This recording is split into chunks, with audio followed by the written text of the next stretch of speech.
ही परिषद मुंबईशिवाय दुसरीकडे होऊ शकत नव्हती, म्हणून ही परिषद मुंबईत घेण्यात आली. अगदी. आणि मला वाटतं शाश्वत भविष्यासाठी नील अर्थव्यवस्था अशी या परिषदेमागची, या सप्ताहामागची संकल्पना होती. तर त्याचं नेमकं महत्त्व काय आहे हे जर तुम्ही समजावून सांगा.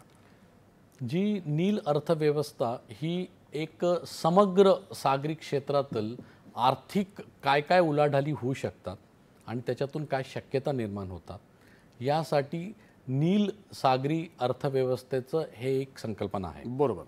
याच्यामध्ये लॉजिस्टिक क्षेत्र जे आपण म्हणतो आणि ज्याच्यावर आपला फार मोठा भर आहे, याच्यासाठी पोर्ट्स हे केंद्रस्थानी आहेत. बरोबर.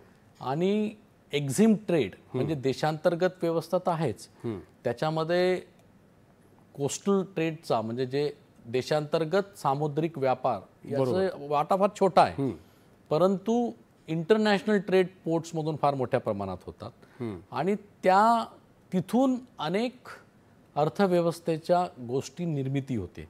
जसं जेव्हा आपण आयात निर्यात करतो, मग त्यानंतर त्याचं ट्रान्सपोर्टेशन होतं, त्याचं वेअरहाऊसिंग होतं, त्यानंतर त्याच्यावर प्रक्रिया करून परत त्याची निर्यात होते.